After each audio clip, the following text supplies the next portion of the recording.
Let me just use the series to address nonfiction authors and children's authors or authors of poetry. So we're looking at choosing the book size and some of the things you can do early.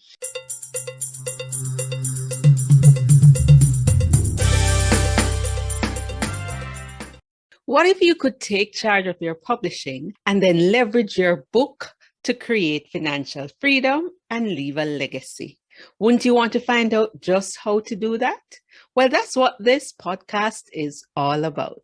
Hi, I'm Hennika Watkis, Porter, speaker, coach, author of Podcast Power, and the host of the Entrepreneurial You podcast, inviting you to listen to the Authorpreneur Secrets podcast, brought to you by C. Ruth Taylor, best-selling indie author and the Caribbean's most trusted voice on entrepreneurship. Tune in for inspiration, information, and innovation to write and win with books.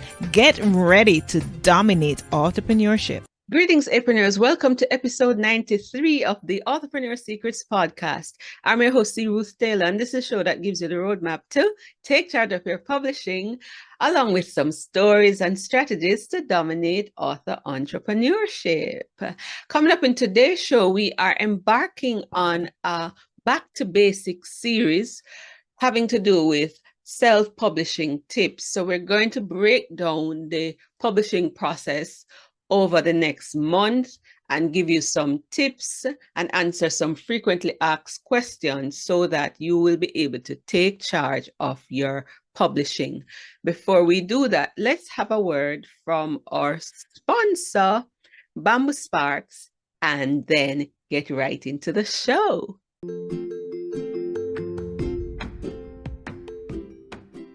Your book is the perfect spark to get the fire going in your personal life, career, business, or ministry. Light that book spark today with Bamboo Sparks, a global independent publishing services and publishing education and training business for transformation. Bamboo Sparks will take you from manuscript to market faster than you thought possible and even manage the process for you. Check out their three main offerings: the Self-Publishing Spark, the Rocket Writing Spark, and their Bamboo Sparks Done-For-You management deals for authors in the Caribbean and the diaspora. Discover how Bamboo Sparks can help you to publish and leverage your book to grow 90 feet tall at bamboosparks.com, and that's bamboo with a U. I had an interview on television, the leading morning program here in Jamaica, Smile Jamaica on television, Jamaica, talking about self-publishing tips. And that was on Tuesday, the 31st of January. And it was a good opportunity. And that was good, getting the word out there. And I'm so grateful I had that opportunity. I don't have the replay. I need to request that viewing so that I can have you go on and check out some of the tips. And I think that interview gave me the idea to do this series. So I'll be sharing more on the tips and tricks over the next month as it relates to self-publishing or back to basics. And then we're going to start doing back some interviews after that. All right, so let's answer the first question. What is publishing? Publishing is taking the manuscript, the draft of what you have written, and then you're going to polish that and make it available to the public for use, for reading, for access in either audiobook format, paperback or hardcover, or what we call the print format, or the electronic format, which will either be your Kindle or EPUB, those formats. And each of those formats has certain regulations and stipulations. So that's what you're doing. So one of the first things you have to decide is which formats do you want to publish your book in. So you have to make that decision. So sometimes you don't want to think too far ahead. If you're still working on your manuscript, finish the manuscript. What do I mean by that? You need to finish writing, and then you need to give your book a title or at least have a tentative title. Let me just use the series to address nonfiction authors and children's authors or authors of poetry. Those are the main areas that I specialize in terms of assisting with publishing. So you need to have the name and the subtitle, because everything begins with that. Then the next thing you need to do is you need to know your word count. A lot of the pricing and charges that are out there have to do with the word count. I know many times you are thinking how many pages you've written, and a page is roughly 250 to 300 words, but you need a word count. Your editor is going to charge you according to your word count for the most part, editing and proofreading. And so check on your word count. Now, if you are still writing, you can begin some aspects of the publishing process, like you can have your book cover available. You can do the front cover and start your promotions. But if you're going to do your front cover and start your promotions, of course, you need to know what the title of the book is. And so you need to settle on that. So you need a title. And if you're going to do your book cover, you need to settle on what book size you need, because all of that has to be done to that specification. So today I'm going to spend most of the time talking about choosing your book size, because it affects the cover if you want to begin early marketing and promotions. And also it is related to how much you have written. So many authors, when they're ready to publish, they don't know what book size they want. They don't know what is the best book size to choose. So I'm going to give you some tips. The first thing is that you can look on your bookshelf. You can look at your favorite book. You can go to the library. You can go to Amazon, and you look at a book that you like. So you have to decide what kind of book it is. Is it a workbook? Is it something that I want to hold in my purse? How big is it? So you have to decide all of that as you're thinking about it. And so you can look at books that you like, and then you can take out a ruler and you can measure it. I tend to work in inches. So is it a 5x8? Is it a 5.25 times 8? Is it a 6x9? Is it a 5.5 times 8.5?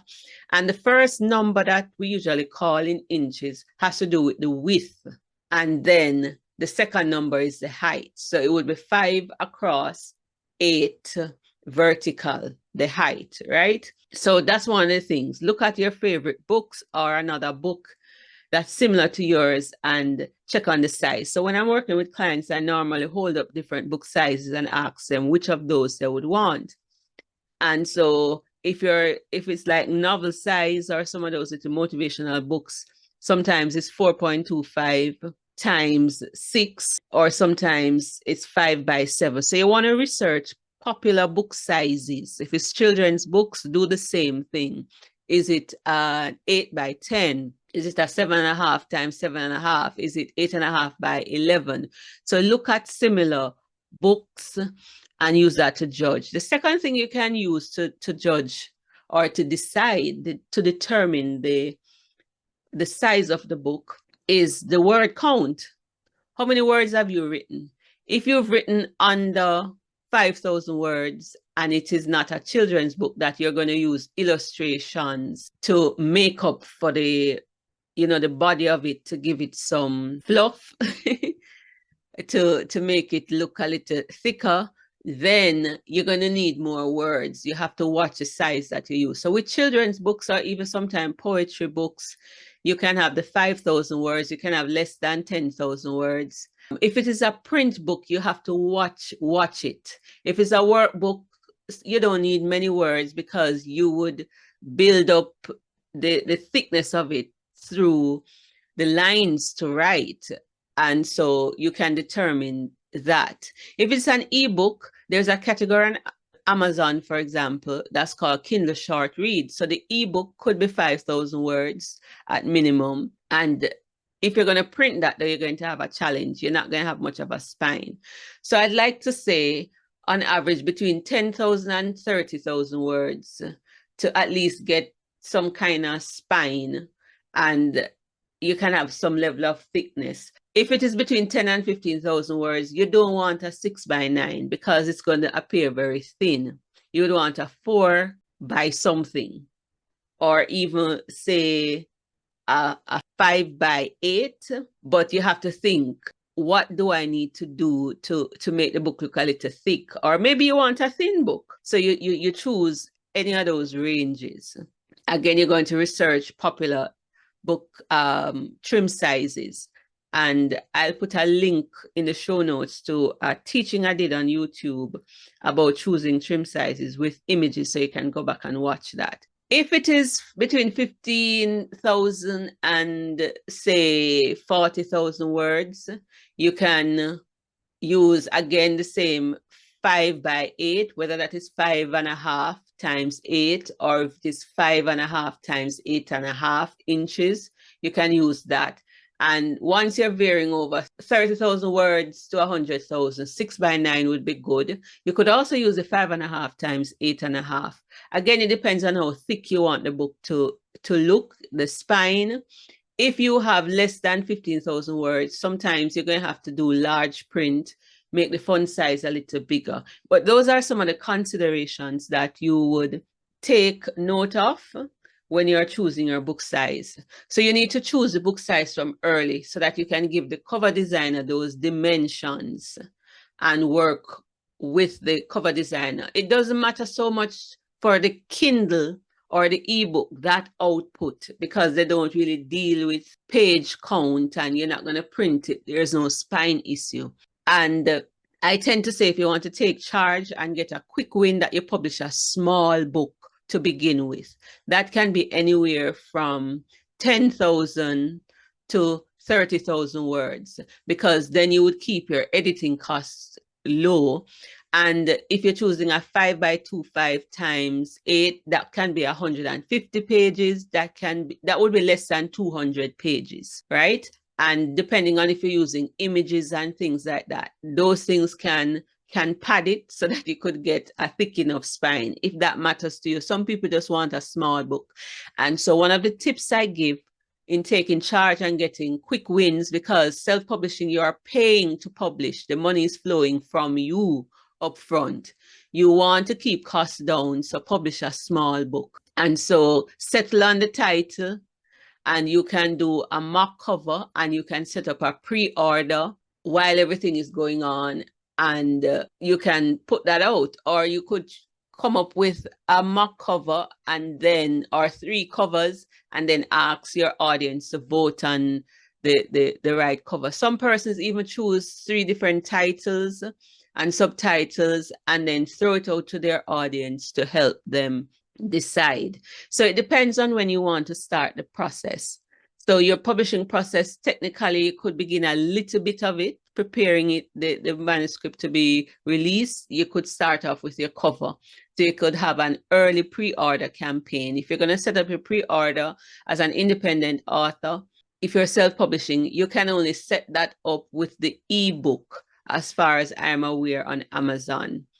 And you can decide if you want to have a reduced price, and then after the launch, you come back to full price. And you can use this as part of your best-selling campaign. At another time, I'll explain how you get the bestseller status and stuff like that.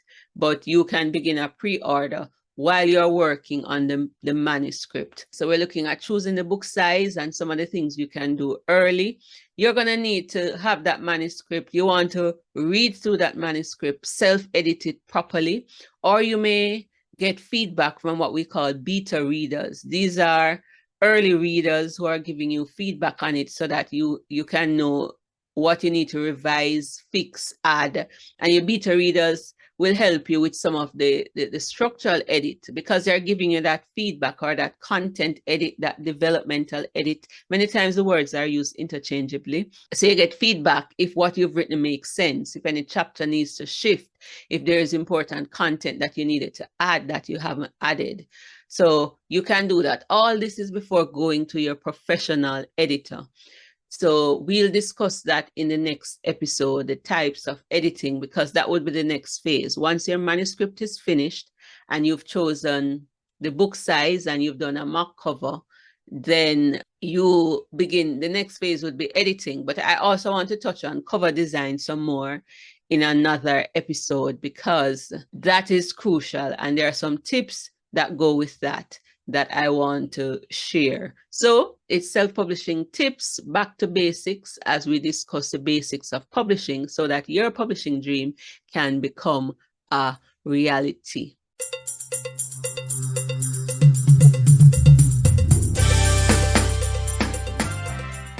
I trust that you found this episode helpful and that these self-publishing tips will help you to make the publishing journey easier and that you would publish without breaking the bank.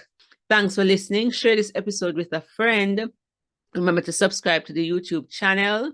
Let me reach my first 1,000 subscribers. And catch you on the next episode. Ta for now, until next time.